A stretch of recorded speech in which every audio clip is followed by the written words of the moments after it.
that are just kind of pending still. So we'll see. I guess there's some lawsuits where people are suing that the buyer's agent commission should be listed publicly, so that your clients know what you're making on a buyer deal. So those will become public at some point. Also, you're not allowed to advertise that your commission, your as a buyer's agent, working with a buyer is free. I mean, it doesn't really make that much sense to me, but technically it is, right? We're not charging them anything, but since there is a cost that the seller's paying, it's saying that you cannot say technically it's free. So there's a big lawsuit about that. So that's going to come out some point this year. So yeah, just be careful about advertising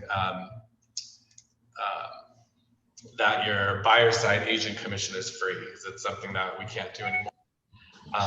Also, Zillow, I don't know if you have all heard, but Zillow is now a brokerage.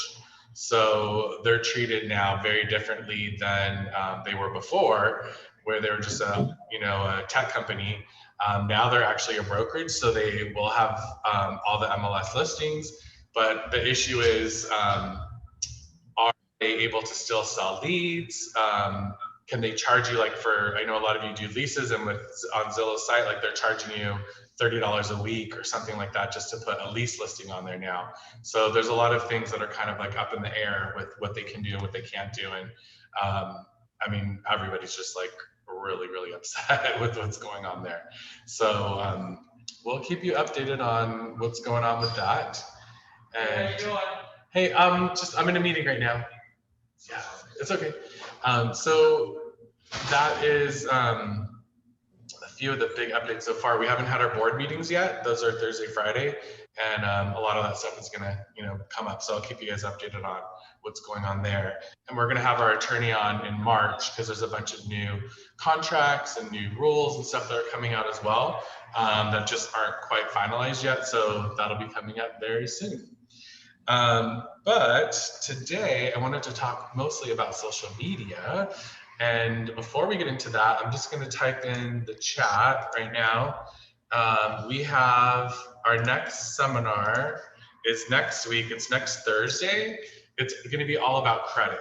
So anyone who's looking to figure out what credit means, what makes up your credit, how to improve your credit, what credit scores you need to buy a house, how all of that works, this is a great opportunity to invite people to. It's a really, really popular topic that I think we're going to get a lot of people on, especially through social media. Whenever you post anything for credit or have conversations, everybody wants to know more about that. At our home buyer seminars, we get a lot of questions on that as well. So we're committing a separate seminar just to that. So we have that resource on our YouTube page later, but it's also a time when any of your clients or anyone that you want to promote to will have the opportunity to ask questions to Marty and Natalie about credit, and just credit. So that's next Thursday at 5 o'clock. The link is there, so you can RSVP and put that out. We'll be promoting it to you and sending those links through, Facebook and email and so on. But that's happening now. So I guess let's kind of maybe, what do I want to do? I guess let's talk for a minute. I'm going to talk just briefly about using Facebook, right, with social media and building your business. Facebook is still the #1 site where real estate referrals are passed. It's not on Zillow, Realtor.com, anywhere else, any other social media platform. It's on Facebook. So it's still a very, very important resource and platform that I think we should all be a part of. We're going to talk about different social media platforms today, and I don't think you should focus and spend a lot of time on all of them. I don't think it's possible. I think you need to get really, really good at, 2 of them for sure, and possibly 3, but I think 2, if you really, really focus on 2 that you feel you connect with the most, would be great. And then if you want to do anything else, just know that you kind of have presence there, but it shouldn't be a focus. And I don't want you to spread your time evenly on all of them, right? Like, pick 2 that you really are connected to and really master it and really become known and seen on those 2 sites. So figure out what that is for you. And depending on your audience, they're all very, very different. So, This credit seminar that's happening next week, right? This is an example we can talk about as we go through all of the different social media platforms and how to promote it. And it would be promoted very differently on all of them. So, for example, on Facebook, right? Facebook is you're limited to 5,000 people. So this is to me, it's your database and maybe a little bit extension of your database. It's not looking for new people that don't know you yet. Um, and it's not like the business page. I don't believe in the business pages and spending money on that and promoting those. I think there's better social media to attract new views to who you are than a Facebook business page. But Facebook, to me, the ultimate ideal way to use it is as your database. So these are people that you know. I recommend only adding people onto your Facebook who you met or who you are intending to have a very close relationship with. Facebook should definitely be a place where you're comfortable, sharing personal things, where you could be vulnerable. You'll see people post GoFundMe pages and things like that. It's a real life kind of snapshot of who you are. Posting GoFundMe pages, you wouldn't really see that on TikTok or on Instagram or on other sites like that. But Facebook is your database. These are people who care about you, who like you, who who are family and friends. So it's very different. So I think it's an important, very, very important social media platform, right? Especially now that we're in COVID, it's a way to communicate with people who you know. And it has to take a strategy to do that.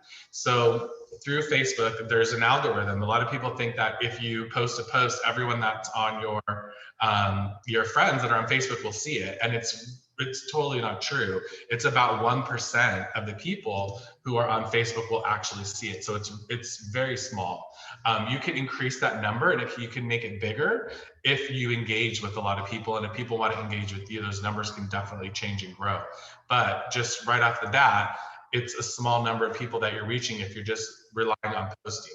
So like all the social media sites you're going to see, the more engagement and the more one-on-one conversations you have, the better. So the strategy really is from getting the views to start as one, to see how many views you're getting. Next is to how many people are liking it. And then next is comments. And comments are so much more powerful than likes or views. And from comments, the goal is to get to a one-on-one conversation through an inbox or through a Zoom call or a phone call or text or whatever it is, but to eventually have a one-on-one conversation. So the strategy is always getting people from just seeing you to that one-on-one conversation, and like, how do you do that, right? So through Facebook, some of the things that really work and trigger the algorithm is if you click on somebody else's page and you click on their name to view their page, you're going to start seeing them more pop up in your feed more and more. That's one of like the big triggers. So you want people to click on your page. So you want people to find out more about you. So one thing that I've seen people do is you can say, in a past, the last post I did, I posted about this amazing property, or the last post I did, I posted my favorite restaurant in LA, you should check it out. So when you're saying that and you're giving kind of like an open-ended question where they want to find out more, they have to actually click on your page to go to your next post in the past to find that. And once they do that, that opens up your next post to being part of their feed. So, so not just posting a news article and this and that, but, having conversations and dialogue and letting them know of other things you posted in the past to try to get them to go to your actual page. Have you guys seen anything else or any other ideas that you have of how to get people to actually go to click on your Facebook page, to click on your name, so that your algorithm gets higher with some of these people? Video content. Yeah, video content's very different, right, than posting an article or writing whatever you're feeling that day, or a picture of your food or whatever. Video, when you're clicking on the video, that's another type of engagement, and that also triggers the algorithms in Facebook to have that person see you more often. So when they're clicking that, it's also very different. So yeah, that's a great one. Mm-hmm. What else? Any other ideas on how to get people to click on your name? Blog. What? Blogging at all or no? Yeah, I mean, blogs, obviously, if you post a blog, it should be from your personal website, right? Marshall just sent out a blog today saying like why owning a home creates a lot of wealth and how powerful that is. That was a really good blog. There's a great photo. It's a great blog. That type of blog, you can absolutely post it on your Facebook. And if they click it, it's going to take them to your off Facebook to your website, which is fine. So it's not really going to help your algorithm through Facebook because it's taking them off, but it's going to help them build that relationship with you. So it's good to do, and you should definitely do that. But that's not going to help you get more viewers or help people stay on your site. What else? What other ideas?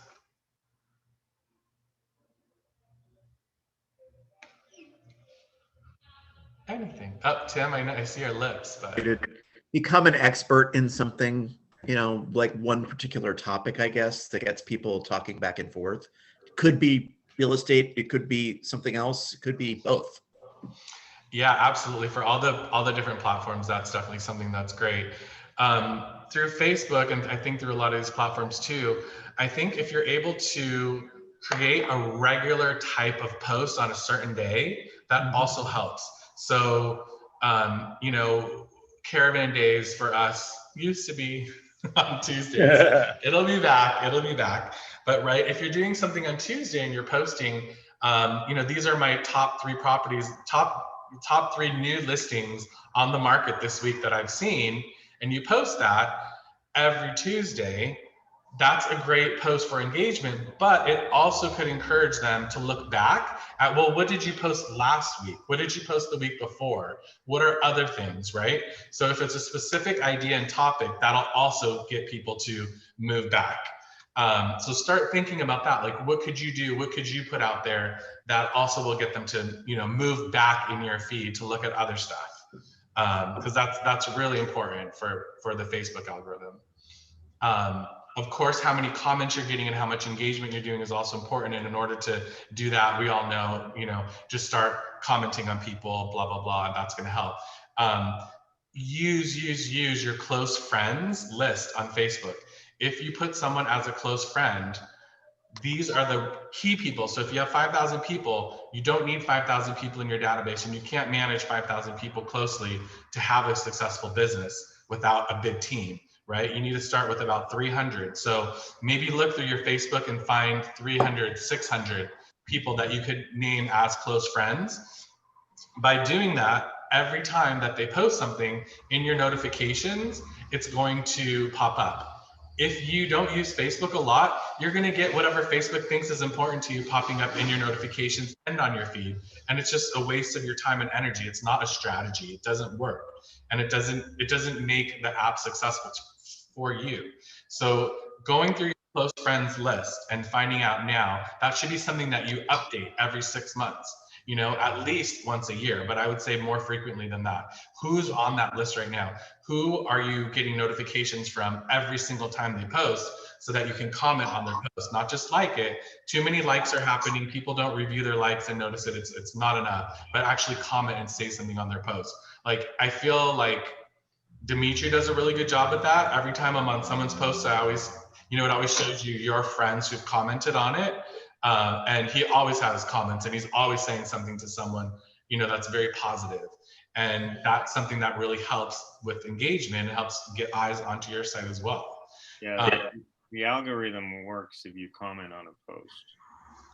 Yeah. People would see it with more engagement. Absolutely. And again, the strategy with your database, right, is building relationships. And the first thing you have to do is get people to like you. So it's real easy to start liking someone who constantly is giving you positive feedback on your posts. That's step 1. Okay, so I think Dimitri does an amazing job at getting people to like him, and by commenting, that's a great thing to do. Now the next step is getting them to trust you. So how do you transform the likes and that relationship into trust? And then that's where the real strategy comes in, as far as what you're really posting overall, what your brand that you're putting out there, what your image is to this database is super important. So I would say with Facebook, it's going to be the most raw, the most vulnerable, but you still have to have an image. It's your PR that's going out there. You don't want everything to be like just happy, happy, perfect, perfect you. You need to have some vulnerable moments that are posted through Facebook to keep those relationships real. Because we don't want to just see all these, just all the great things you're doing. We want to see that, but we also want to see like some real comments and stuff as well. So keep that in mind. I think then the next platform right after Facebook, where the most people are on, is on Instagram. And that's a very, very different strategy than Facebook. So David, do you want to talk to us for a minute about Instagram and how to create that brand and your look through Instagram? It's not just raw photos anymore or random live posts, but it's creating an image of brand. It's very different, right? So tell us what you've learned about that. Yeah, would you be able to just quickly enable my screen sharing? I wanted to share just a little overview so we can breeze through it. So good to see you, David. It's been a few days. Yeah, good to see you too. And for everybody who doesn't already know, my name is David Miller Robinson. I'm Anthony's fiance. I work in marketing and I'm also studying to become a real estate agent. So I'm just going to go over a quick few tools that you guys can use to improve your use of Instagram to better leverage your overall motivation and success, very generally, but kind of broken down simply so you can just like apply it to real estate. Okay. Can everybody see? So, and David, like David's role right now where he's at is his role, he's been hired to elevate the Beverly Center's brand and their look, right? By doing events, by doing social media, by doing all these types of things, by working with influencers. So he's really learned a lot about and is good at this type of strategy through Instagram. So go ahead. Yeah, so kind of just going through it quickly. We're going to go over the objectives and a 5-step system on how you can actively just start getting your head wrapped around building a better presence on Instagram. Obviously, as real estate agents, I think our 2 main objectives are generating leads, meeting new people, creating impressions, having that personal feel. And then secondly, realizing our vision.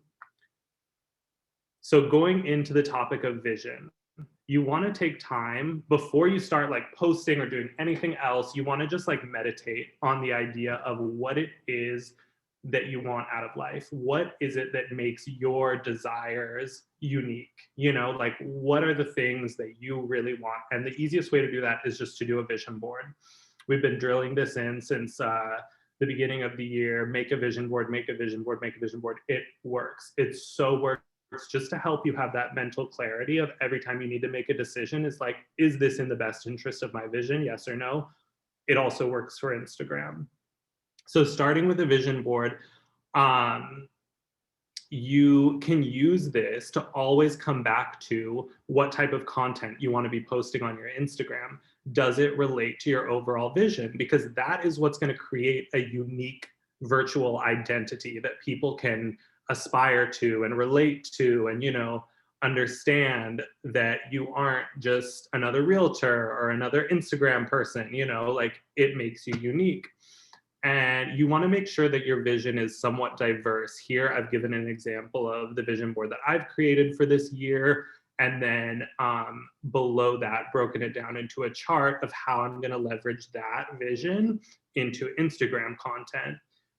So my goal is to create equal parts content for lifestyle, family, health and wellness, sports, and business. Those are the things that I want to be posting about. Then next, thinking about a realistic game plan. So here is this is a schedule that Instagram advises to like their top tier content creators. It is what people who do this for a living, people who make money off of brand deals, like this is their full-time job. They're content creators, they're influencers. This is what they have to be at in order for algorithms to be pushed and be at the top of people's feeds and, constantly getting new followers and stuff like that. They want to see, sorry, I moved that. Feed posts, these are the posts that show up on people's feeds, on their grids, just like photos or videos, 3 posts per week. IGTV, 1 to 3 posts per week, 8 to 10 stories per week, and 4 to 7 reels. Obviously, like I just said, these are people who this is their full-time job. It's a lot of work creating content, especially when it's content that's relating to your vision and it's not just a bunch of stuff coming out of your camera roll. Can I interrupt you real quick, David? Yeah. One thing you could use for your reels, or like if you are interested in making TikToks, you could always use your TikToks as your reels, and so that'll integrate more of like a time-saving plan when it comes to your Instagram feed, because you're already using that stream of content towards another app, and then you could just transfer it to the Instagram one. Yeah, really good point. Can I ask a basic question, David? Mhm. Can you tell me what an IGTV and a reel is? I don't use those features. Yes, so an IGTV is a video post that allows you to upload a video longer than, I think, the regulated 60 seconds. If you're going to do a video on an Instagram feed post where you just post the little post square and you put a video in, it gives you a time limit. So an IGTV, I think, is between like 3 and 5 minutes they allow you. Some may even go over to like longer than that. I'm not 100% sure, but it's basically Instagram's way of using YouTube's business model. Like if you're a YouTube creator, you can post your YouTube videos on Instagram now and house them there, having a longer video that people can enjoy and watch on Instagram that isn't just 60 seconds. And then a reel is a TikTok.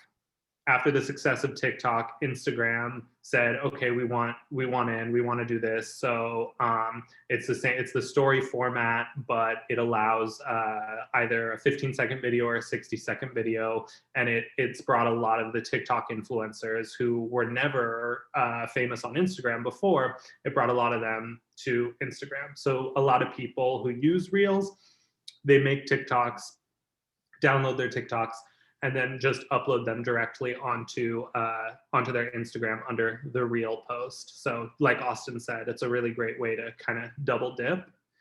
Does that answer your question? Okay. And yeah, so like I said, this isn't the most realistic post for people who, like us, we're busy, but I say try it. Try it for 1 week, try it for 2 weeks, see what works and what doesn't work, and figure out a realistic plan for yourself. And then you're going to want to track your progress. It's just a really good way of holding yourself accountable. Also, it will help you keep an eye on engagement trends. If you have Instagram Business, which is just a subscription fee, I'm pretty sure they track all of your analytics already, so that saves you a lot of time and work. But definitely keeping track of a post schedule in a Google Doc is going to keep you accountable, because it's just something you got to open and think about and be like, oh, I'm falling behind, I'm not doing it. If it's just in your mind, it's out of sight, out of mind. So here's an example of a post schedule, just a 8 a.m. to 8 p.m., Monday to Sunday calendar. And this is all examples based on research that I've done for our time zone and engagement rates when they're the highest. And I'll send you guys this deck at the end of the call so you guys can reference it on your own, and feel free to reach out to me if you have any questions. But it just kind of shows where you should be posting your grids and your stories and your reels and your IGTVs. And then, it's different for everybody. So this is a jumping off point. If it's working and it's great, that's great. If you want to try a little something different and you notice that's working better, go with that. And then It's a strategy, right? So it's like it's not just posting random times. Like you need Yeah. to you need to plot it out and have a strategy to do it. Yeah. But the good thing for time management is you don't have to do them at those times. Yes. You can have drafts and have them ready to go. So you can commit, Yeah. Fridays to your social media day and have your drafts ready to go and post them the next week, right? Yeah. So that's something I actually should have included in this is Thursday to Sunday, we see all this free time. I should have blocked out time for content creation. Spend 1 hour a day creating your content or scheduling it. Like for mine, for example, like I want to have, sports, family, this, that. So just I need to block out time once the pandemic is over. I mean, that's an excuse, I should be doing it now. But to join a tennis league, to make a weekly, outing with my fiance, and to have like a a business day that's low key where I can, in each of those moments, I'm being productive, but I can also focus on, okay, just have my camera out, take as many pictures as I can for 1 hour. And then later on, when I'm laying in bed at night or whatever, I can edit them and get them ready to go. And then during these hours, just block that on your calendar or whatever, and then okay, I gotta post that. So it's just more of like a well-oiled machine, and it's a business plan. It's not something that you need to stress out about. It's something that's managed. And then again, going to the engagement tracker, if you want to keep your own, really simple, it'll save you the money of doing the Instagram business. But I mean, if you're serious about it or whatever, I really don't think, do you know what the Instagram business fee is, Anthony? I joined as the office as Instagram business, and it's there was no fee. I don't know if there is now. It's just it changes the account a little bit and what you can do. Oh, okay. Yeah. If you have questions about that, reach out to me and I'll look into it for you. Yeah, we need to. I don't know all the details between the two, but yeah. And then once you're at this point where you're kind of getting in the groove of everything, it's a good idea to minimize noise, to really like get rid of all of those rotting fruits that are in your feed. There's so much clutter, there's so much distraction, there's so much that doesn't relate to your vision that you're ingesting every single day. And it can be really distracting to you continually carrying out your vision because you're absorbing it. It's all of this extra information that you're being influenced by. And if it's not something that is aspirational to you, if it's not inspiring you to be that person that you want to be, it's going to take you to forks in the road where you might go down the wrong path or whatever.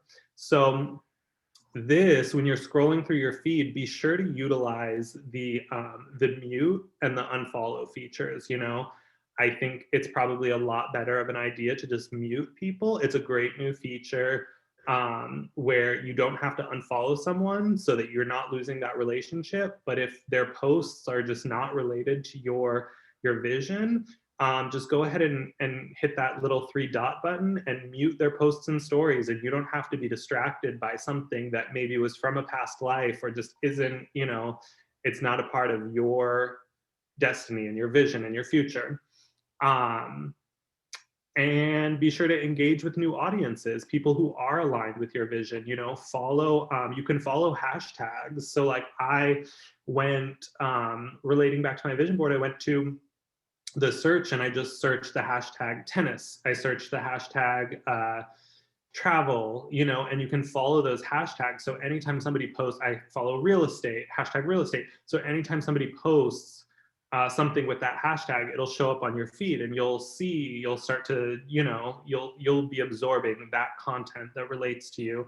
And then as you're absorbing that and you're liking those things, your algorithms will start to build around that type of content. And then you go to your explore page, there will be so many cool different Instagrams and influencers, relating to that sort of thing. And when you see those, click on them. Don't be shy. Like a bunch of their photos, comment on them, send them a message, engage them. You're so inspiring. This is awesome. I totally resonate with your vision. That's what it's about. Instagram is photos. It's an emotional thing. You're looking at an art gallery. Don't just look at a bunch of crap because you're obligated to. You can make it something really special and fun and personal to your success, your motivation, and yeah, that's kind of that's it.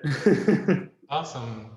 Thank you. And one thing to kind of help, help you with your strategy as far as posting stuff, real estate wise through Instagram, we're going to be creating, and David has created already, a group of images to post on Instagram for your stories. If you look at the collectives page today, you'll see one that talks about vets. Like, are you a vet? Did you know you can purchase a home with 0% down? It's a beautiful image behind it, and it's posted on there. So we're going to start creating more and more of those. And if you have ideas of images to create, let us know, and we'll just keep building up that library. And as Marshall sends out his blogs, it'll be a part of that email as well. And you can just, save that image and then post it. And it's great because, when you post your stories on Instagram, it could sync directly to your Facebook stories. So you don't have to worry about that. It'll automatically go there. And I think if you're posting the right content, I think it's something that is okay to do. I think you should do that and just let it kind of sync through to Facebook. So you're always appearing at the top. But as far as content real estate related, we'll continue to be making those. So we'll start sending those out, and check out the one on the vets today. And we'll make sure we get that to you, and just start using that as part of your strategy. So at least one real estate tip, something, every week through that is an easy thing to do. Go ahead. Yeah, and really quickly, I just wanted to jump on top of that before I stop talking. I am more than happy to work one-on-one with every single one of the agents in this office to help you build out graphic design assets or any type of creative consultation or design that you need from me. I'm more than happy to spend time pro bono working on that stuff for you guys. It really helps the office and it helps you guys. So reach out to me. I have time blocked every week to kind of work on my like freelance stuff. So never hesitate if you want to do like strategy brainstorming sessions, or if you say, hey, I have like this really cool idea of like these graphics, but I don't know how to do it. Just come to me. I'll make it for you. I'll send you mock-ups, and you can kind of like decide on stuff. So just know that I'm in your corner on that one. Yeah, thanks, David. And that's kind of a perfect segue. We're going to talk to Austin next about TikTok, and then we'll get into Dimitri about Clubhouse. So Austin came to us just a couple weeks ago, and through TikTok, he was getting a lot of success. He had a couple posts that had over 1 million views, and he's been getting a lot of engagement and has been doing a lot of really great things to connect with people through TikTok. And we met and we created a strategy of how do we get all this engagement?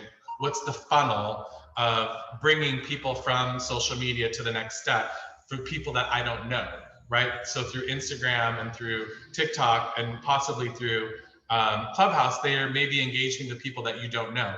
Facebook should be people you already know, so that's very different. But at this step, the process, right, of converting someone that you know and that's starting to like you and trust you to the next step of getting them to be actually a client, right? Hopefully to actually buy or sell a property, is to get them into a seminar, a webinar, because in that webinar, that's when they're really going to trust you. They're going to have that opportunity to listen to, very high level knowledge on a specific topic.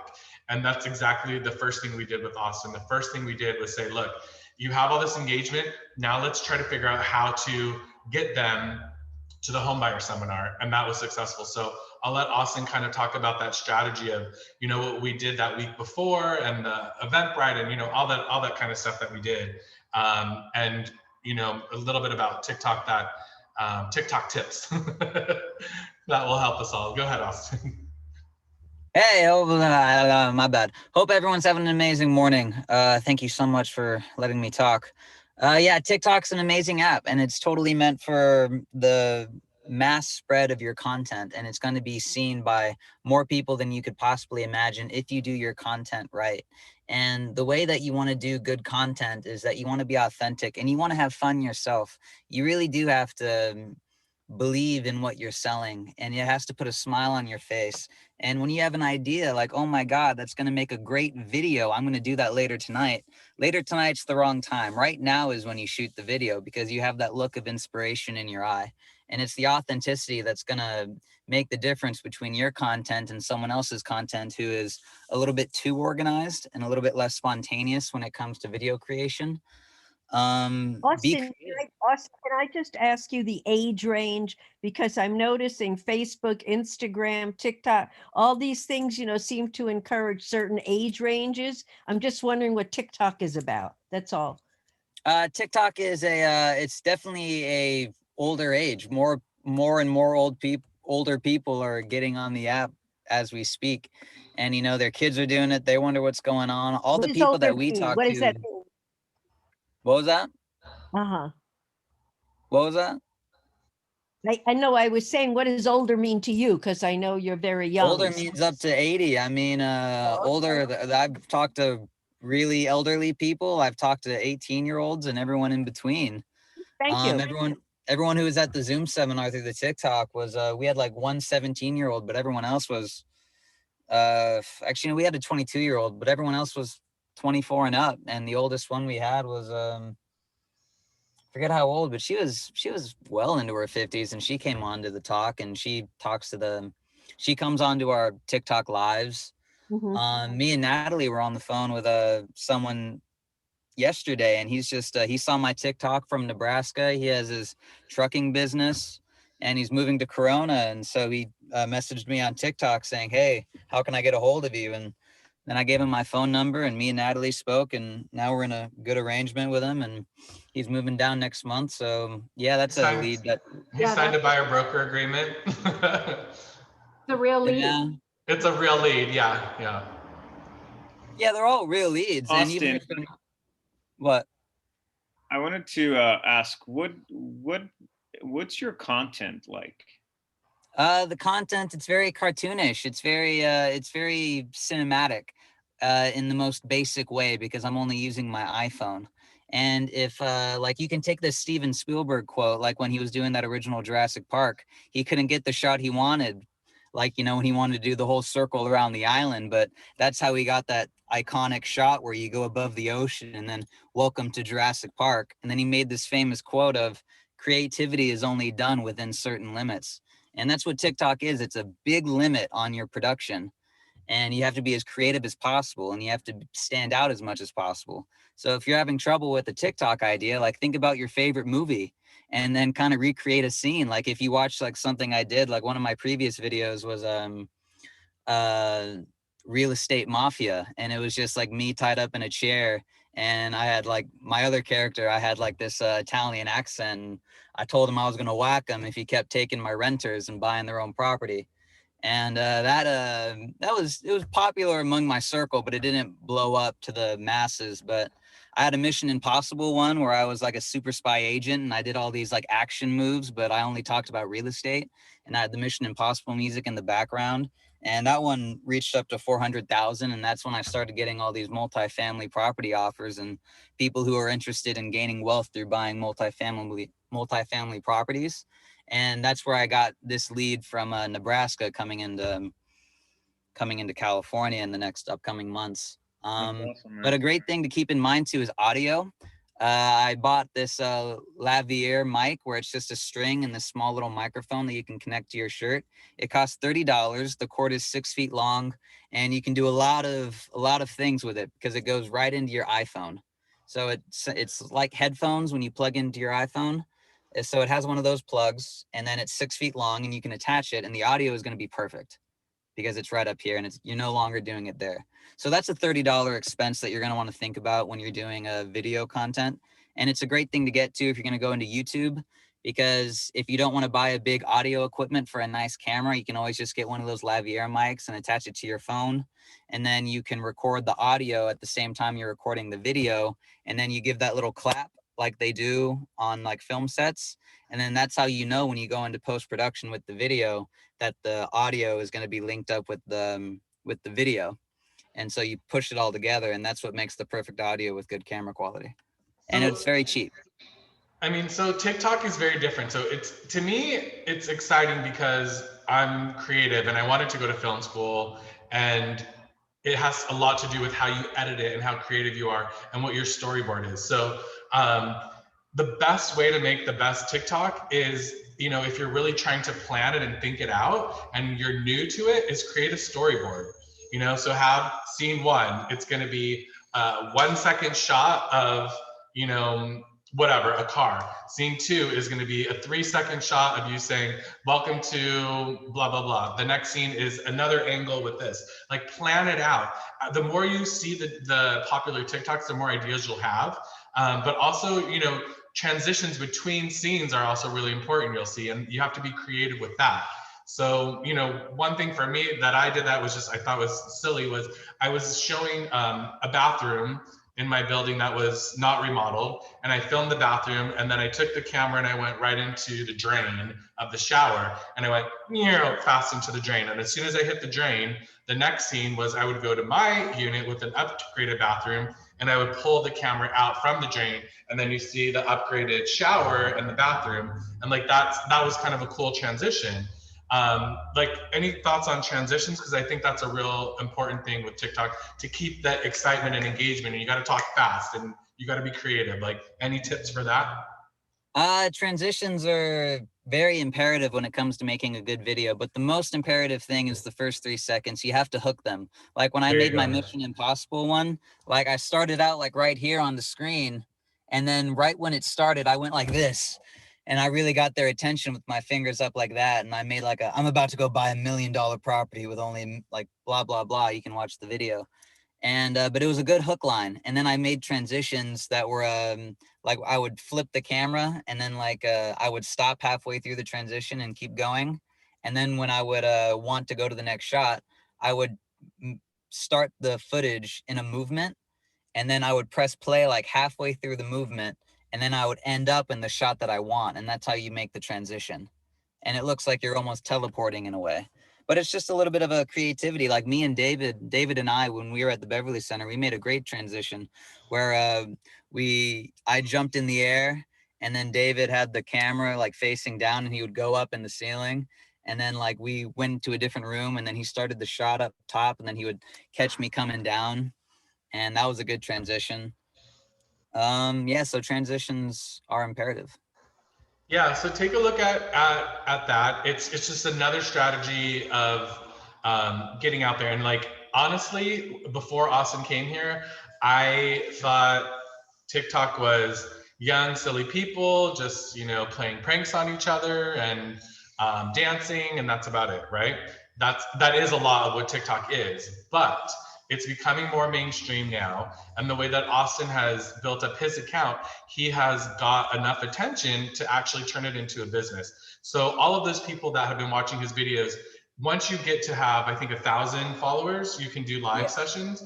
And the live sessions have been great, because that's now from people seeing his fun, cartoony videos to a live session that's very serious and talking about real estate. And it's a question and answer session. And Tim and Cindy were in the office one day and got to kind of experience that. And people just keep asking questions, and we just answer them. So you build trust. It's a smaller audience, but it's a more intense audience. And from that, we were able to promote the Homebuyer Seminar and say, look, we're going to give you even more information next week. Come to the Homebuyer Seminar. The link is in my profile. It's free. And we got people to do that. There was over 100 people that RSVP'd, and about half of them showed up to the Homebuyer Seminar. So, you know, that was just our first attempt at it. And Austin created an Eventbrite page that was just his. David created the imaging for that, so it looked like a beautiful image on top of the Eventbrite. So, you know, if you need something like that, talk to David. He's happy to help you, like he said. So he created a great image.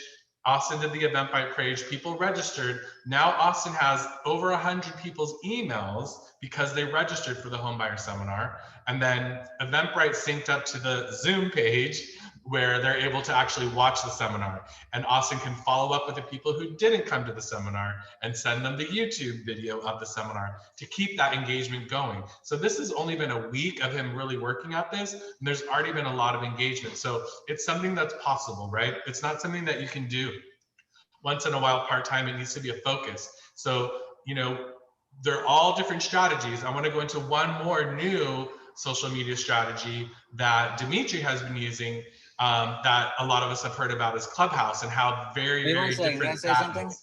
Yeah. And if anyone wants any help on video content, I'm like David, I'm very willing to help every single person on this meeting right now. If they want to schedule a time in the week or on the weekend, and we could just bust out like, you know, a week's worth of content for your account, I'd be more than happy to spend the day and do that with you.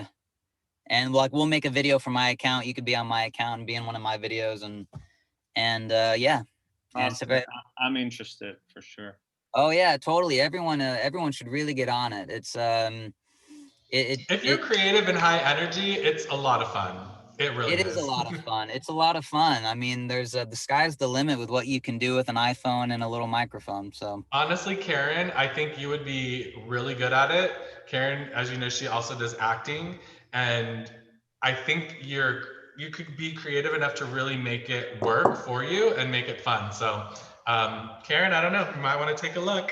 yeah, take an improv class too. If you guys are a little camera shy, like go to Groundlings or go to what's another good improv class, but just go to one and, like, you know, spend a weekend or two just like doing improv and exercising your creative muscles, and come back and you'll be ready. Yeah, you got to be a little free, a little silly, happy, high energy, really, to make it work, right? So opposite of TikTok, I think, is Clubhouse. So if TikTok is just like, no, I'm not doing that, Clubhouse is very opposite. Clubhouse is like live AM talk radio on all day. And Dimitri, talk to us about that. Hi, everybody. Nice to see you all. So Clubhouse is a new app. It's still in its beta form, let's say. It's only invite only. It's an audio-based app. So think of webinars or seminars that you go and there's a stage and a panel of people. That's what Clubhouse is. You have to be invited, and it's based on your phone number. It's unfortunately still iOS based. And it's only invite because they don't have the infrastructure yet. But it's getting a lot of attention, and it's, let's say, LinkedIn meets Zoom. So most of the people in this, you know, that they're registered, they're members, they're professionals that are interested in sales, tech, real estate, and these are just a few of the clubs. Think of Facebook groups in Clubhouse. They're called clubs, and you request to join, and they approve you. And then from the clubs, people create rooms, which are the live webinars, let's say, that they talk about a subject, and you raise your hand and they bring you up on stage. And let me see if I can show you guys a little.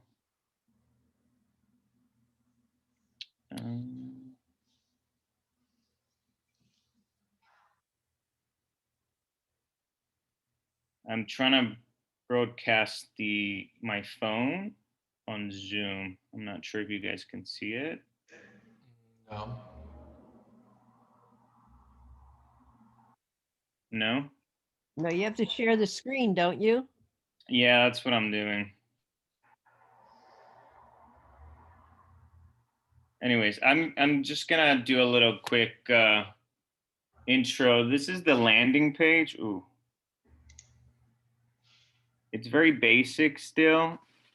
There's invites, there's scheduling rooms, notifications where you see who joined, and And then each of these are rooms with a theme. So for example, if I tap on this one, let's see, breaking Facebook creates rival to Clubhouse. You enter it. Question for you something. So Clubhouse was banned in China just very recently. So it's, I wonder if there's people are speaking coming out now for hours. They could China, be having conversations for hours about a subject, and you can go up to the stage and have a interaction with these people. And the cool thing about Clubhouse, you get access to people like you could never think of talking to. The other day I was talking to a head executive at Oracle, for example, or Elon Musk was in one of the rooms that I was in. So the possibilities are endless, and you can funnel from Facebook and TikTok all those people that are already engaged with you into this sort of rooms. And then you can have your own discussion, which is more, focused on real estate or whatever you want to talk about. It could be a book club. It could be a lullaby club, I like that idea, having our book club on Clubhouse. Yeah. Why not? Yeah. So I've been doing a couple schedule rooms. It's funny. I'm already in one that I'm Greek, and it's called Latinx Queer Experience. But there's already like a build up following of like 100 people, and we talk about very intimate subjects. How do you get an invitation? I was on Instagram, and I'm following this friend of mine. He's a trainer and he's Latino. And I pressed on to see his room. And it was the first week that he was doing it. And it was only 4 people. So every week I am like, not a moderator, but I'm always there and, leading conversation. And you create relationships.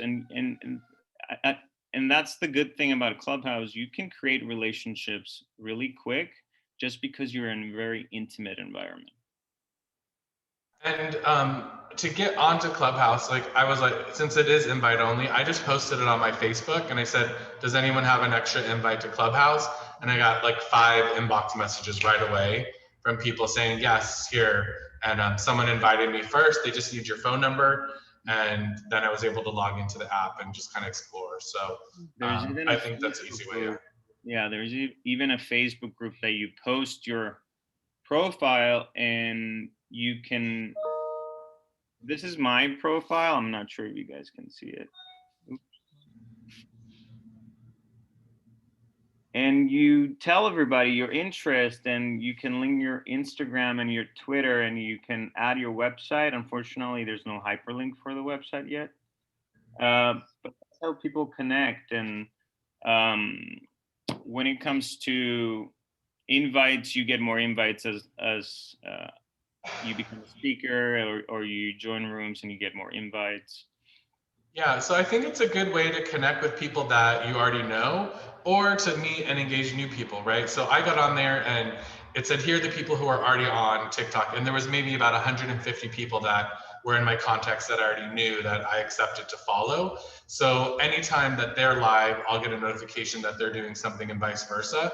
So if I wanted to do a home buyer seminar or a credit talk or whatever on there, at least my database will see that first and then it'll grow from there. So it's still new, it's growing, but again, it's like sometimes the first people to get onto these new platforms really become the most successful. And if talking and getting in groups like this is something that interests you, I would definitely check it out. Don't get on everything. Don't master all of these, right? Pick a couple of them that you really, really want to focus on and set some time aside in your schedule to build up those platforms, because Anthony, there's a lot of opportunity. Sorry, just last point. You can still join. You can still go on the app and create your own handle and request that the property, because it's real estate, to have your own handle. And then once there's more engagement, I've seen people that got in because they just requested their handle without an invite. Okay. If you guys have any questions, please reach out to me. I've been Awesome. on it for a couple months now, and I spent a lot of hours talking on the app. Have you gotten referrals from it? I'm working on it. Yeah, remember with all the social media, the goal is to get your views, to get seen, then to get engagement, and then to get one-on-one conversations. So keep that in mind no matter which one you're gonna get onto. Natalie, any updates regarding loans? Thanks for being part of our homebuyer seminar last week. It was packed. It was busy. It was really great. It was awesome. We was such a nice turnout and great people on it, and I thought it was really successful as far as first-time home buyer courses are concerned. Did you install So rates are still holding steady. Everything's amazing. The market is crazy. I got some updated numbers that like 170,000 homes in Los Angeles were sold last year. $5 billion was earned by just real estate agents in Los Angeles. Some crazy numbers. I can send actually to Anthony that a breakdown that got sent to me by a real estate analyst. So just there's a lot of business out there for you guys. It was a real estate analyst that actually sent us numbers specifically to kind of hype up agents and the market, So I mean, it's an incredible time, as you guys know. It's pretty nuts out there with how many people are writing offers and how many purchases are happening. I mean, it's all kind of intense. But really good because rates are staying low and the Fed says that they're not going to raise them. And, we're hanging out in the mid to high twos right now, which is pretty incredible. And also something to note that jumbo loans seem to have lower rates almost than our conforming high balance loans. So it's pretty amazing. I'm like shifting files into jumbo just because the rates are better on them. And Marty? What's new, Marty? Just data wise, I mean, I think I shared this at the State of Lending meeting yesterday, and Zoe, thank you for being there, and Tim. I think a lot of data is always shared in that meeting as well. And I learned a lot of things yesterday that I didn't actually have been doing this for a long time. I learned some things from Phil yesterday that I actually did not even know about 1031 exchanges. And I thought I was really good at 1031 exchanges because I've done a few myself. Anyway, so it's a good idea for you guys to show up at these meetings. It's really, really helpful. But from a statistical perspective, mortgage applications rose last week, breaking a 2-week streak. There was apparently nationwide it was declining. I didn't feel it in our organization, so it's actually rose again. Refinance applications rose 59% because rates dropped again. Because I don't know if you guys saw that bump in the rates. It went up a little bit and then went right back down with the 10-year bond going down. And then with home purchase applications, they had gone up about 16% in our office. Over here, it feels like it's about 35% has gone up. It's a lot. So it's been very positive to see that the applications increasing. That just means that there's obviously transactions happening out there, as Natalie said. The other piece that I wanted to share with you guys is from a national perspective. It says even with an accelerating pace of home prices increasing, the National Association of Home Builders still sees homes remaining affordable. This is a national statistics in Los Angeles. Los Angeles metro area was the nation's least affordable large market. Just 9.1% of the homes sold were affordable to families earning at that area's median income of $71,800. So as we know, we're the one of the most. I mean, Salinas County was the most expensive in the nation, other than Los Angeles. So it just says that affordability is very low in Los Angeles at the moment, just because of the earning power. And then the last piece I wanted to throw out there is, I've been talking about this DACA thing for a while. But, you know, I do want to make sure that everybody knows that there's an opportunity to reach out to all these, you know, they call them dreamers, and, or, you know, the real word is Deferred Action for Childhood Arrival program. So they refer to it as DACA. That these people now became eligible to be able to get an FHA loan. It's a whole market segment that you can actually go after. And it's really rewarding because you're making these people homeowners because they never had that opportunity in the past.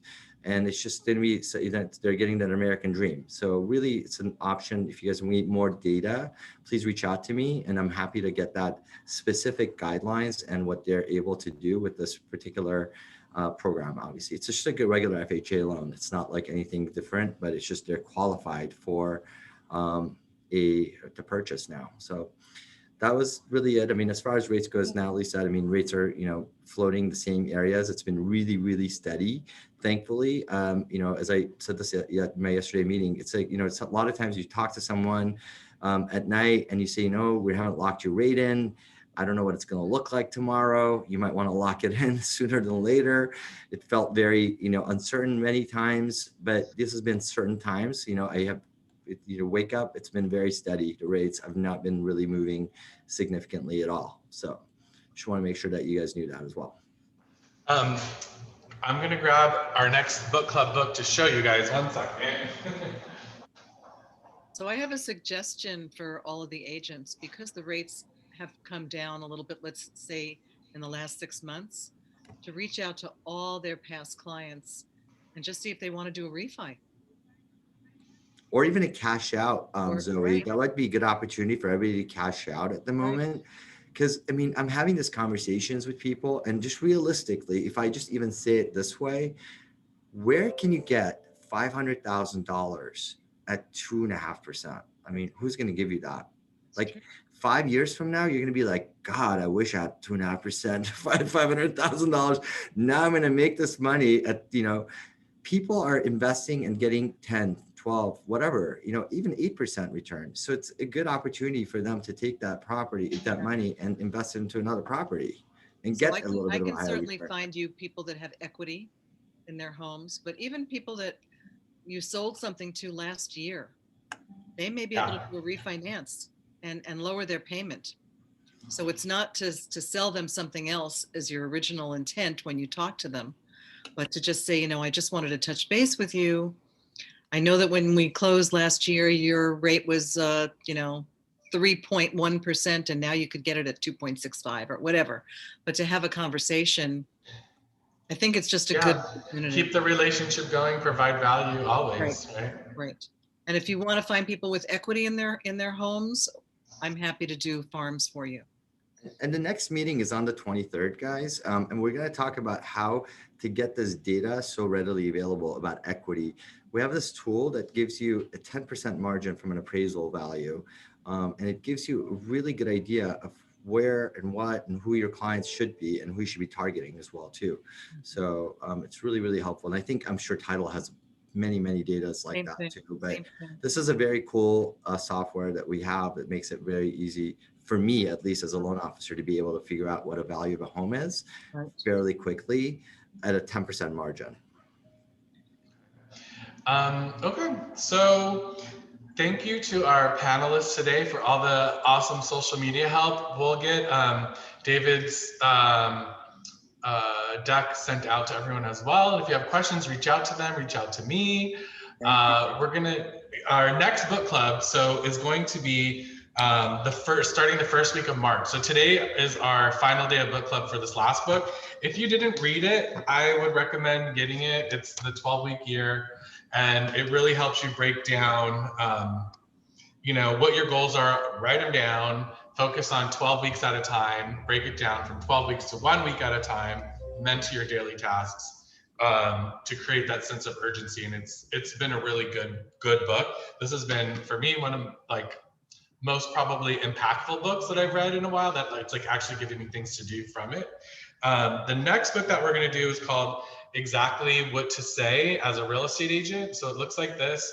I have bought some extra ones. So if you're around the office, pop on in and I'll give you one of these books. We're going to start at the beginning of March, first Wednesday of March.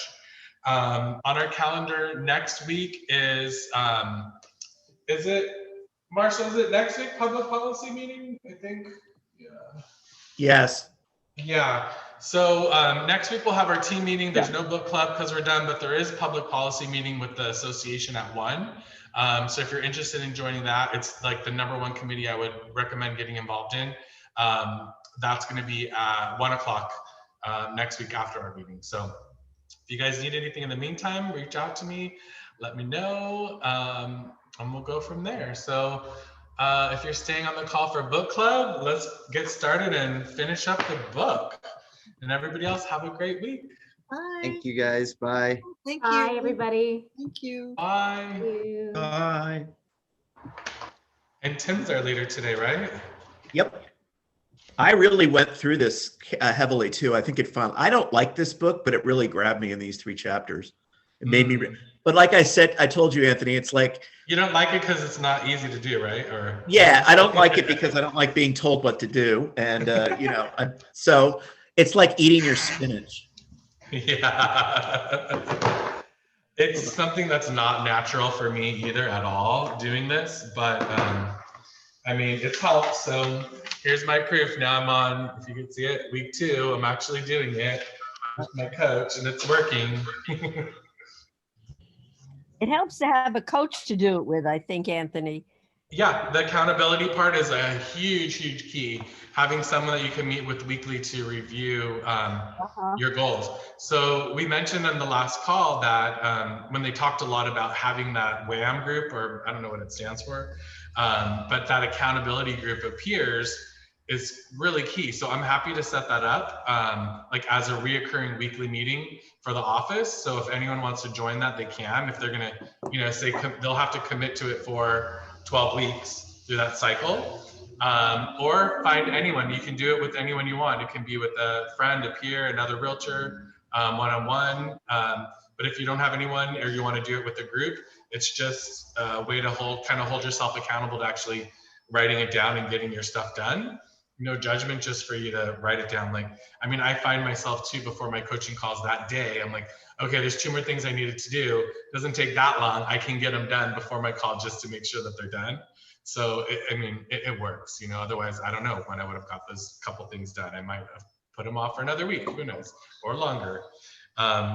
So yeah, if you want to do that, I'm happy to start that.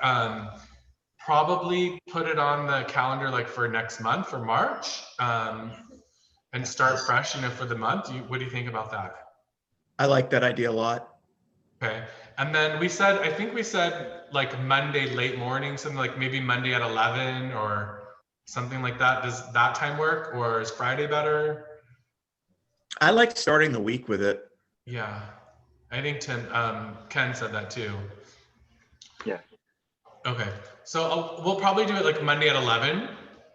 Will be like a standing meeting, and it's just going to be quick, 20, 30 minutes, just for people to go through their list, show it, read it, just have it, just for you to really hold yourself accountable, but also to have a group that, you're presenting it in front of. So yeah, we'll do that in March then. Perfect.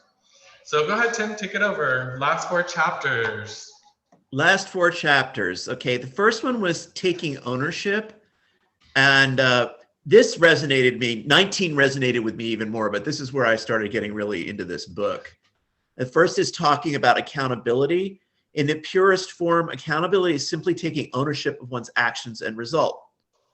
Accountability is not about blaming yourself or punishing others. It is simply a stance in life in which people acknowledge their role in outcomes. Accountability is not concerned with fault, but rather what it takes to create better results. And that really spoke to me, because I hate being managed in accountability, because I was in a very toxic organization for years, but also it's really crucial to me that it's not critical. Yeah. Anybody else have any thoughts on accountability? Okay. Yeah, I mean, just talking like at the beginning about like he says a victim allows his success to be limited by external circumstances, people, or events. And so it's the part of accountability that people don't like, right? So if you're going to be a victim and create those excuses, that's really what's limiting you. And it's not you, but it's external forces, right? So it's like we want to do these things and have a great life, but there's always going to be challenges. There's something else that's in our way. It's somebody else, it's some other event, it's some other distraction. And it was a good reminder for me just to keep that in mind of like when you need to do what you need to do, making sure you have that environment that suits you for that. Yeah, absolutely. And yeah, the victim mindset he goes through fairly heavily. And I think it just needs to be said that, you know, just get rid of that. It's like you have control over your destiny. And if you want something, there's nobody else but you to get there. And, you know, we can you know, sometimes you can complain or vent, but ultimately it's to get past these things. They're challenges. They're not obstacles.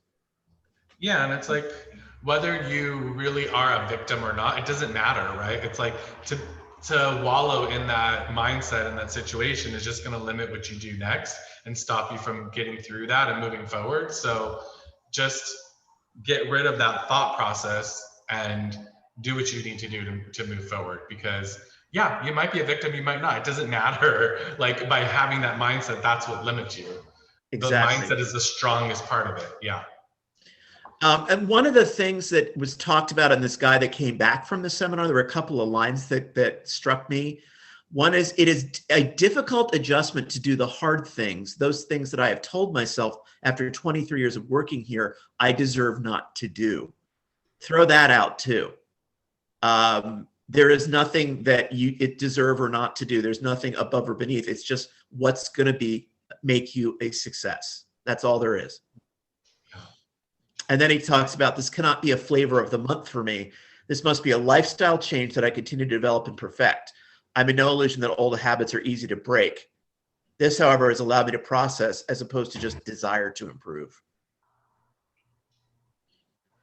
So I think that the idea of starting the 12 weeks, March 1st, it kind of fits along kind of the thoughts I've been having as I'm reading this, and I have the next 3 weeks to get organized and get it going, and also to start doing some of these social media things that we just met about. I thought that that was a very powerful team meeting. Thank you. Thank you to David and Austin and Dimitri for making it that way. Go ahead, Karen. The thing that I realized why I was having some trouble with this book is a lot of these books, if you've been in therapy for a while, they're like Psychology 101 is like put into it. But if you can, when I get past all that stuff that I know already, but get down to his plan of how to do it, you know, the specifics of the technique, that is more valuable. And I try to eliminate all the other stuff that I've heard over and over, you know. So I think that, I don't know if Tim had that reaction to some of the, you know, parts that you didn't like about the book. No, like I said, I understand what you're saying, Karen. I've done a lot of therapy too, but sometimes reading stuff resonates me, even though I have been told it many times before. And I agree with you though, that like, it's really not those are the mindset to get to the action. And he even says that over and over again. And the meat of this book is the action. Yeah. Right. And yeah, everyone's going to take it different, because you're right, Karen, there's those two sides, right? There's the mindset side, and then there's the action side. You're not going to do the action unless the mindset's right. So a lot of these books address that first, because a lot of people need that. That is the main problem. And then, you know, getting through that is the action. So depending on for me, when I read something, what year it is, where I'm at in my business, maybe the mindset will be more important for me at that time, or maybe the action will be. So like it changes. Right. So, you know, for me at this point, my mindset is so focused this year where that mindset part is not a problem. Like I can skip through all of that. I just need to have the techniques and just commit to it and do it. But at other times, you know, it's like, okay, stop being a victim. Think about this. Think about the long-term goals like it's needed. So, you know, they both have value. It's good that you separated. I mean, that clarifies. Well, it's good that you could separate it and say part of it is mindset and part of it is actions, because I think that clarifies the book a lot for people, because it, otherwise it's hard to keep getting through it. But anyway, thanks. I think that's a good way to put it. Yeah, I think this book, every chapter, it's part mindset, part action. Other books, their strategy is the beginning of the book is mindset, and then they go into the action.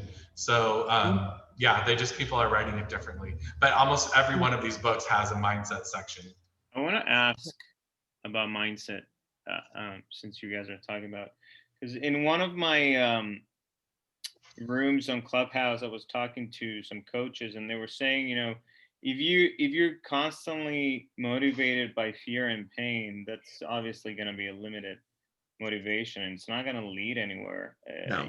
You're moving away from your strategy. You're instead of towards your strategy, instead of being motivated by pleasure and hope. And I wanted to ask, and sorry to put you on the spot, Austin.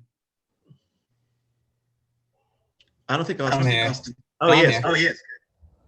My question is, you build some traction now with your TikTok. What was your motivation, and how? I'm sure it comes natural.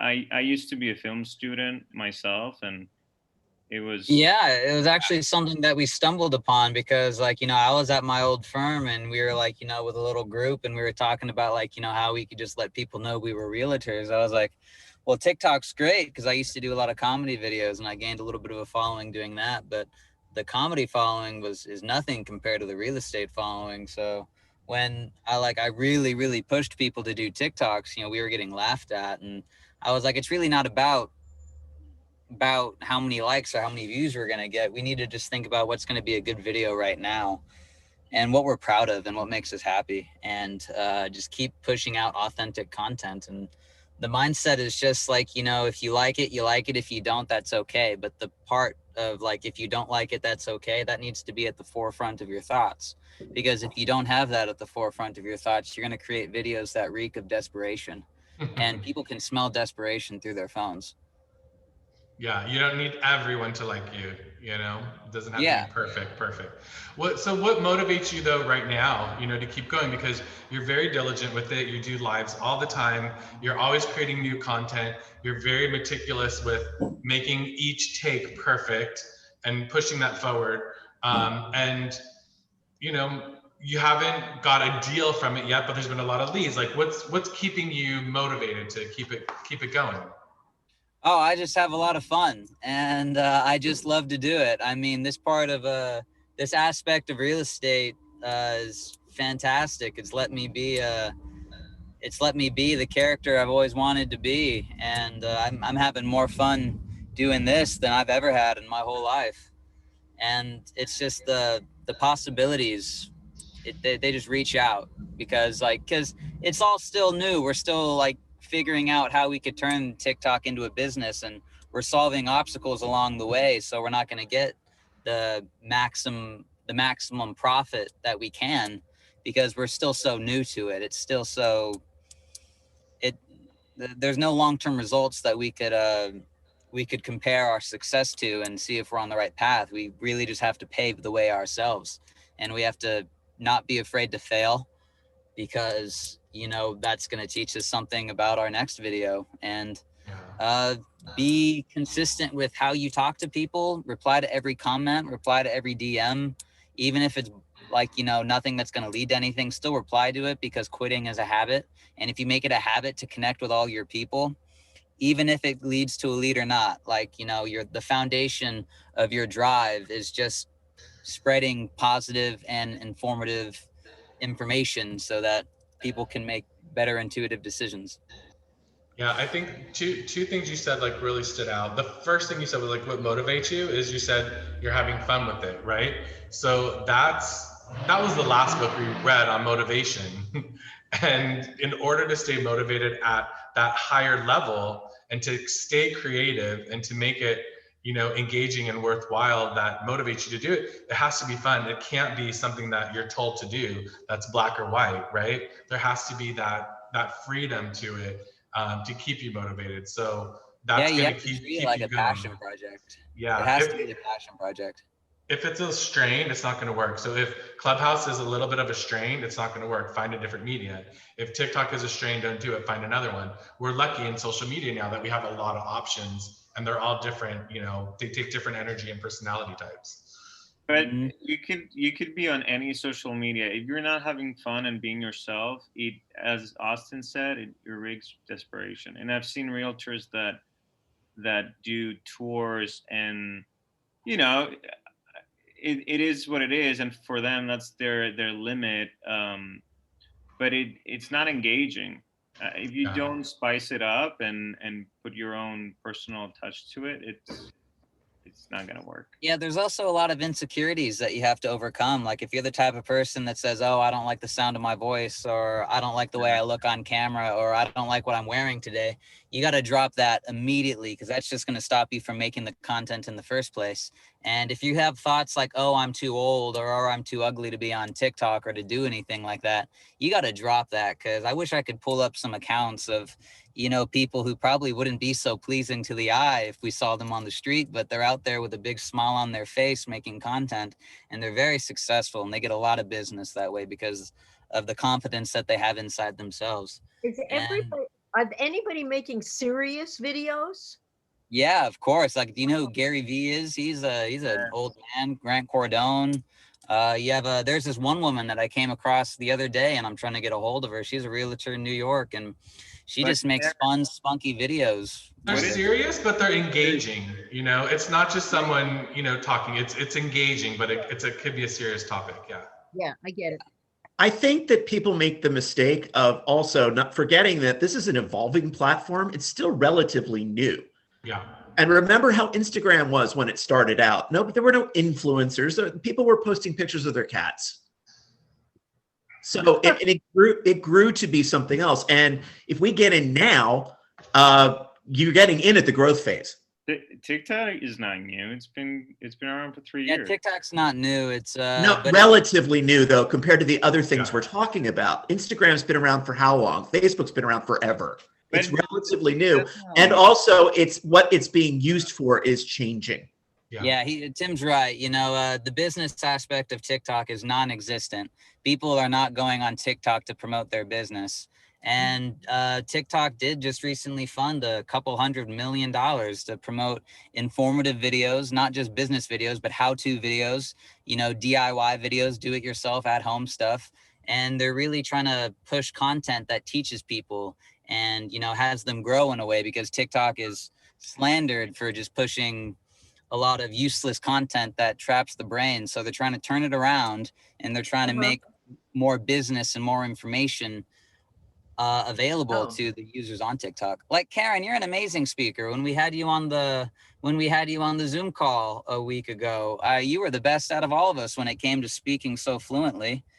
And like, you're the exact personality that should be on TikTok, because there's no women with your demeanor on TikTok right now, and they're certainly not talking about real estate. So if you could hop on that before someone else Flattery does. will get you everywhere. What was Oh, that? Karen, can I get on that bandwagon? Because I don't think it's just demographics and all that. You're very authentic, and you're also very funny. Me? Yes, Yeah. you can be very funny. Well, what I was going to say, I said flattery will get you everywhere. Thank you. Thank you. Yeah, that's true. And it's a great thing to do on TikTok. I mean, video content is I'll the talk future. to you more about it. You know, because I take serious acting class, and Dimitri knows it's very hard to turn it into something that is it feels like it's off the wall, is what I'm saying. So, Yeah. Can I jump in really quick? No one wants to watch anything serious anymore, especially during right. times. We need to laugh, and you Right. do it yourself. And Gary Vee curses, and you know, it's himself, and Austin is doing his own thing, and that's why people are flooding. Uh-huh. You know, you gotta be human. You know, I used to do very elaborative, very theatrical, like presentations of homes, like full on suit and being all, you know, luxury and all that. And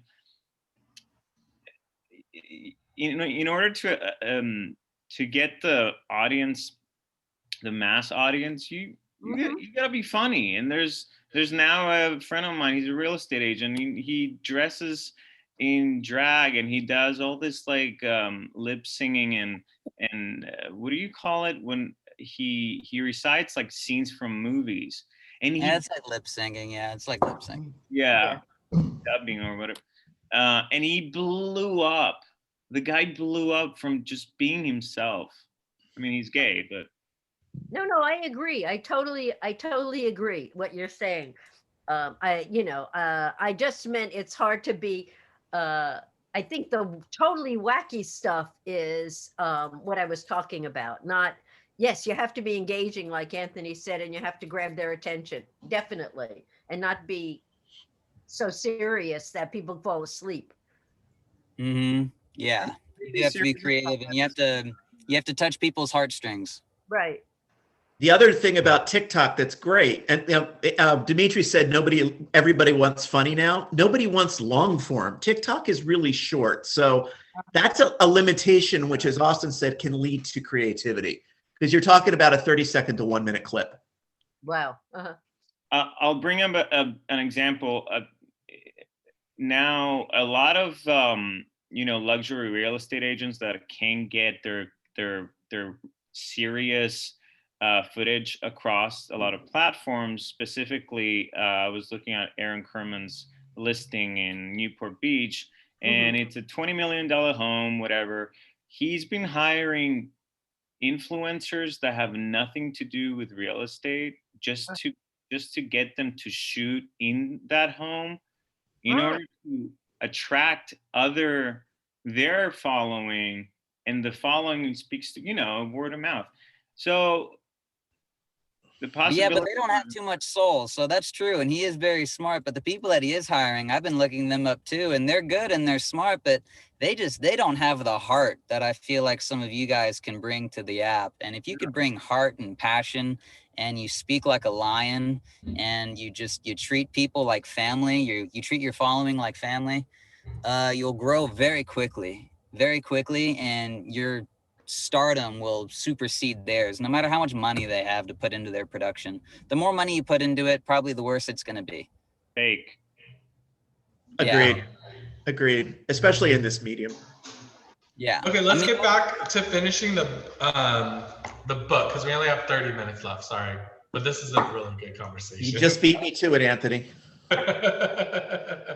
I'll be the bad guy, Tim. It's okay. You want to be the dad. By the way, I'm thinking about doing one last TikTok thing. I'm thinking about changing my handle to Real Estate Dad.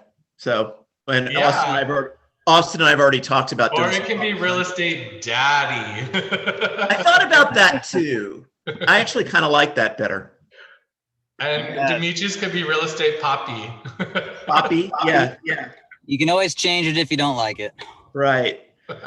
Mine can be Real Estate Maven. Real estate what? Did you hear? Maven. Yeah. Then accountability in your life, the main thing he's talking about, he specifically says that accountability is first a mindset, then an action. It's what we've been talking about. Manage your thinking and attitude. I found that when I'm discouraged, one of my quickest way to change my outlook is by taking action. And the fourth accountability is what we've been talking about for next month. Nurture relationships with people who are accountable. Yeah. I've had experiences with boyfriends and friends who just become like vampires because they don't do that. And it's just like, I've kind of gradually taken those people out of my life. Yeah, if people who always have that victim mindset, the more of them you're around, the more you'll be like that. Yeah. The more acceptable it becomes to you. And then he goes on to thinking shift.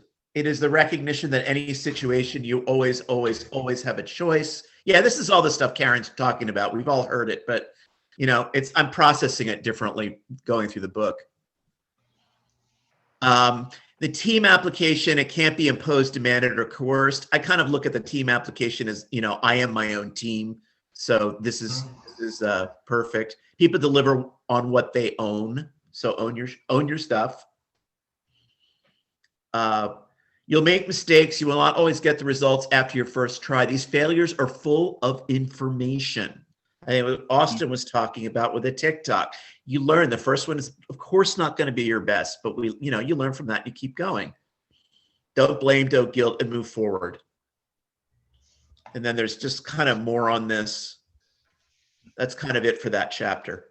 The chapter was mostly mindset. Yeah. But chapter 19 is really the heart of the book to me. This is where it's, get going. The one thing that I liked about this first thing he talks about the 4 things necessary for commitment, which is reiterated from earlier in the book: burning desire, clear actions, count the costs, and act on commitments, not feelings. Yeah. But what I really liked about this is his big commitment was to call his mom every day. You can use this system on something that seems, very simple and very straightforward. And he came up with a plan and it radically changed his life. Yeah. So it's, what we commit to can be a lot of things. Obviously, we're talking mostly about our business here, but, it's other things as well. I think a lot of people probably want to commit to business and health. Like the 2 things most likely that you're going to want to change is get in better shape and make more money, and help the relationships. Because if you stay in better shape, you live longer to use your money. Exactly. And you feel better too. Yeah, you feel better. Your mind is just, yeah. Especially in this pandemic time. Yeah. Yeah, I was thinking about that actually. I was talking to somebody about Coachella, and it's like one of the reasons why I'm so out of shape is I had to get into shape every year for what seems to be fun. But 3 days of dancing and walking takes its toll. It really does. You're exhausted by the end of it. Okay, then power of commitments. You decide beforehand that which you will do, whatever it takes to reach your goal. And the more accountable you are, the more likely you will meet them. Yeah. So again, I think the Monday sessions, I think, are going to be really game changers for everybody, because it took me a while to get this paper written down. And once I told my coach, I'm like, do not speak with me unless I've scanned and sent this to you. It made things a lot better. Yeah. There's this paragraph after that. He says, we all have example in our lives of the power of commitment, a time when we locked on a goal or objective and were willing to do whatever it takes to reach it, and think back on that time. When I first read that, I'm like, do I really have anything really compelling that fits that? And, I thought, I kind of shrugged it off. And then all of a sudden I started thinking, I'm like, no, there's been several times in my life where I've accomplished some really difficult stuff. And then, how did you feel about that? When you reached it, how did you feel about your ability to reach other goals? And success breeds success. Yeah. Yeah, and confidence, right? Like when you commit to something and you've achieved it and it's done, there's so many good things that come out of it that just help your confidence and help your mindset to be able to do more commitments and bigger commitments. Definitely. I mean, I thought for me in that part, I thought about when I left Keller Williams and I decided to start my own company. I'm like, okay, I'm committing to building my own wealth 100% now, having no salary, coming back into this whole new world, and I'm committing to it. And it's like, you don't have a choice when you fully commit to it. It's just, you live or die by that, and it just happens. It's not acting on emotions, it's acting on that commitment, everything that I do to make it work, and just keep that going, right? And also I found that, exactly, Anthony. And also I found that like when you have that kind of commitment, it kind of flows upon itself, and tasks become easier. You're not focusing on, you don't have those, those up below the waterline motivations that he talks about in a minute. You can kind of sort of like get beyond that. Yeah. And he says, identify 2 personal commitments you succeeded on keeping. We should talk about that in our meeting. Okay. And benefits of keeping personal commitments. I want to think about that some more. I don't know if anybody's actually done that, but did anybody actually do that exercise? I didn't do it, but I mean, for me, I think about it's your personal integrity, right? Mhm. Like, who are you as a person? If you're committing to something and you can't do it, if you are able to do that, it's really building your integrity, and you feel proud about achieving that commitment and committing to it. And when you don't, it's just, it kind of snowballs into other bad habits. Right. And I like the idea of identifying 2 personal commitments you succeed in keeping. I want to start with 2. Don't get too crazy. Yeah, because it has to be Really, achievable. I want to do everything. Yeah, but not achievable. It has to be like realistic, right? Anything that we're doing, and starting with something that's very realistic to make sure that you can do it, to help to retrain your body that commitments are good, you can do them, and grow from there. I thought that the other great thing about our meeting earlier was that it's a clear roadmap to developing not just a social media, but a coherent strategy, which is going to be a little bit different for everyone. And I like that Austin mentioned that you could use your TikTok videos as reels on Instagram, for example. And that's huge. Yeah. So that's one of mine, is like developing a coherent social media platform and then work it. And he talks about the stated intentions versus the hidden intentions. And generally, the stated intentions are what we keep saying that we want to do, and the hidden intentions are reason why we don't do it. Yeah. And I think getting in touch with those is key, and saying, yeah, I like to eat and I don't want to give up the enjoyment of food. Just acknowledge that. Yeah, this is hard, but I'm going to do it anyway. Yeah, I think acknowledging that and writing it down helps you overcome that obstacle once you get to it. Definitely does. And I don't think many people think about that first. They're just like, okay, it's going to be hard, whatever. But if you really write it down and you're like, okay, waking up every day at 6 a.m. to get to the gym by 6:30, it's going to be hard because it's cold in the morning and I don't want to get out of bed, or I didn't get enough sleep, or my eyes are burning, or whatever your excuse is, right? And writing all that first. So then when you do come across it, you said, okay, I already knew this was going to happen. My eyes are burning. I don't want to get out of bed, but I committed to this, and this is something I can't overcome. The results are worth it. Get up, just do it. And then the business example he gave, I thought really applied to us. Is like a sales professional needs to get more referrals, and basically what we're doing.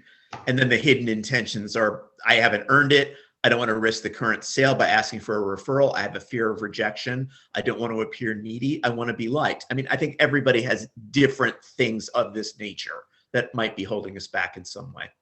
Yeah, or all of them. Or more. And just Definitely. Acknowledge it and be like, okay, yeah, there it is. You can't really get past something if you don't acknowledge that it exists. Yeah, like I recently quit smoking, and I have it on my I have it on my whiteboard. So every day I wake up and I say chew the nicotine gum instead of cigarettes, and it's really helped. And whenever I think about that mental discipline, I always think about, the late Kobe Bryant, and I think to myself, like, he never had an addiction to anything besides working and success.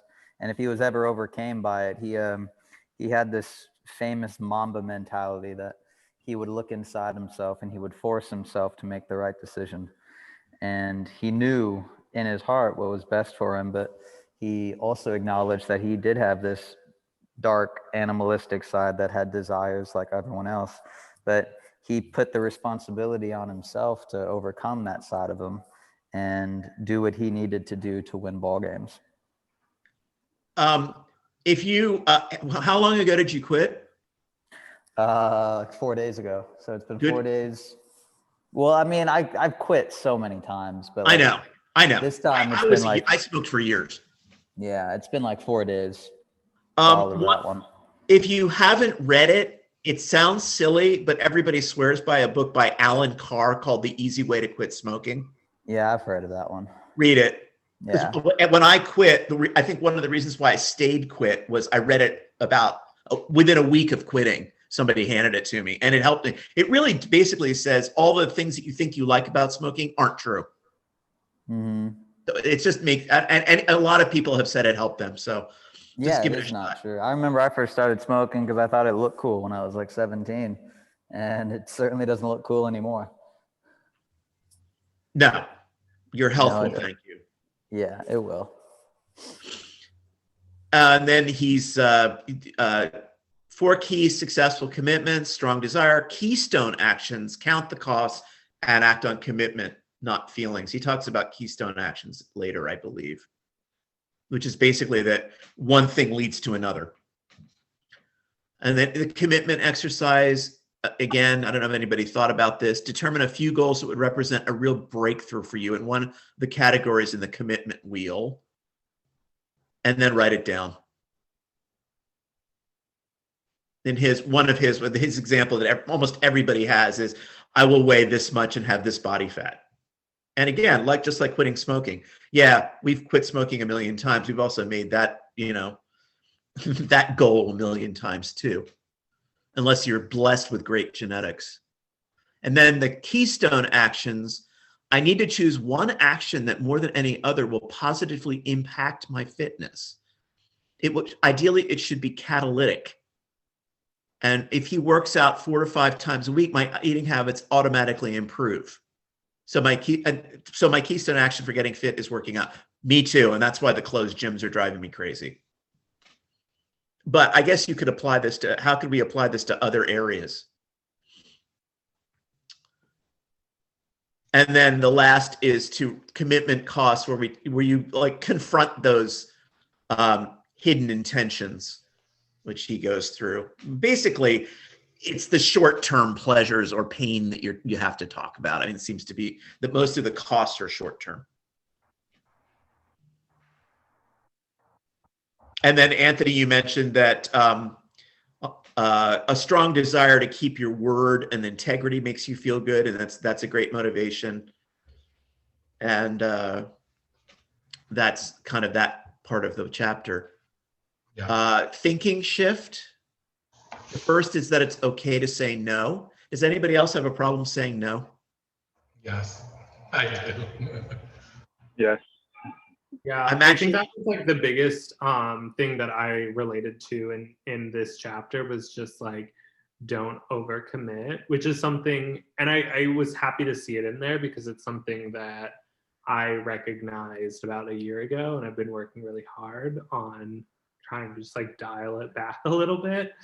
And it's just made me so much happier. Like, like Anthony was talking about, like having integrity and like being a man of your word is like, I don't know, it just really lifts self-esteem to not overcommit, be a person of your word, and just say no. And knowing that saying no to others is saying yes to yourself. Yes. That's one way of looking at it. It's also by saying no to others. Yeah, you're protecting yourself. It's like, this is something I don't want to take on. But also saying no to yourself as well. Like, no, that's really not productive. I'm not going to do that. And everybody isn't going to love you for it. You just have to accept that. Some people will be upset with you and some won't, but who cares?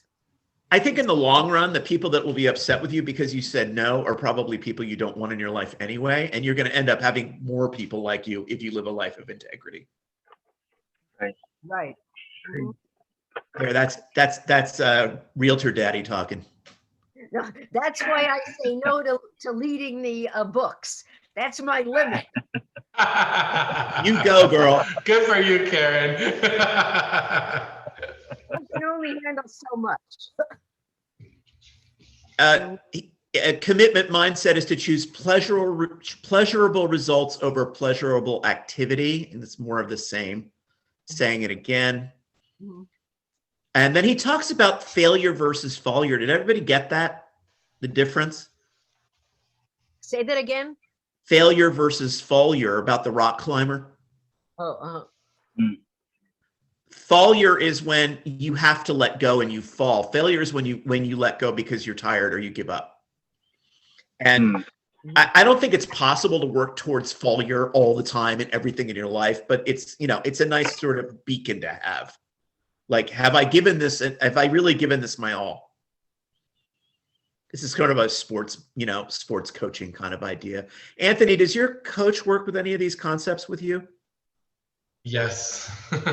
And she's a coach that I've used for years and years. I haven't had her in the last 5 years, but before that, I mean, I was with her for at least 6 or 7 years. Rose? Is that Rose Anthony? Or somebody No, else? her name's PJ.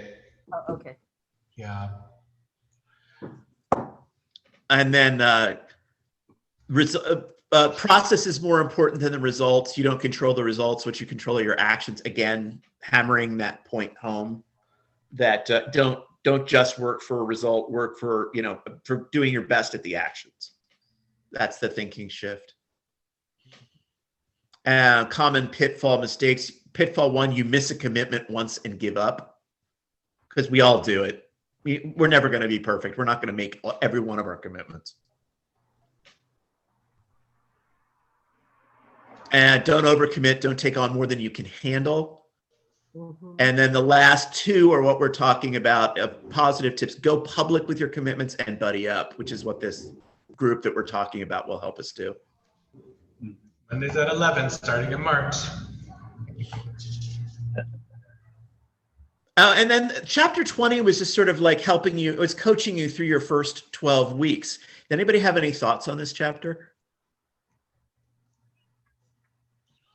I think we should read it pretty carefully before we hit our first meeting in March, because it's like, this is, again, this is sort of like, you learn it as you go, but I think it's important that for me, that I'm going to get this in my head so that I hit the ground running when we start this, when we start our group. Yeah, I mean, the big takeaway in this chapter for me was kind of a reminder of like the whole book. That one paragraph I highlighted said, when people are confronted with a big project such as cleaning a very messy house or multiple rooms, and many sub projects such as piled high laundry and dirty carpets, they feel overwhelmed and ultimately fail to take any action.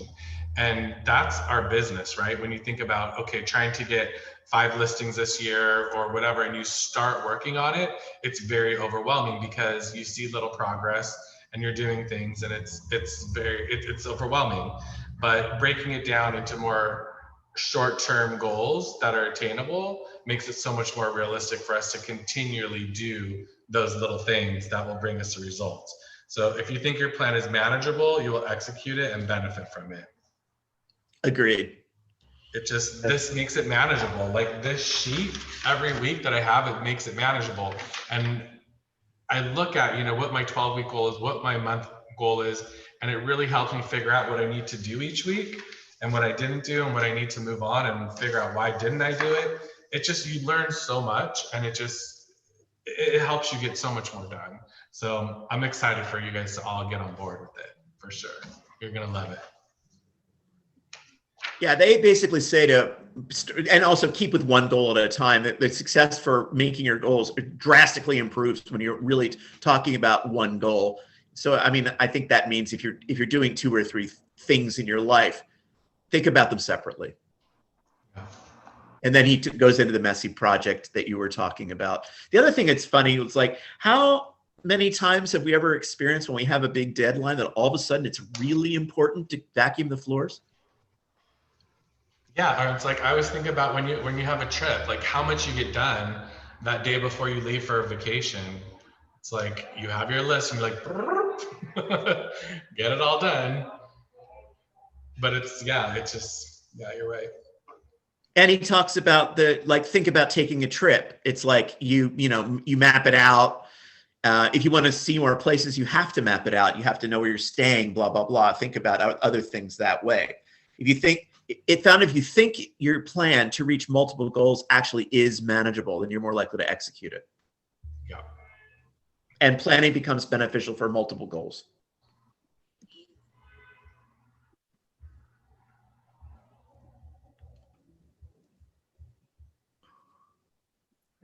He mentions a book called The Power of Habit that I want to revisit. I know that another broker that I worked with talked about this a lot, and it kind of resonated with me. It's basically, if you make something a habit, it becomes effortless. It's just something you do. Like you don't think about brushing your teeth.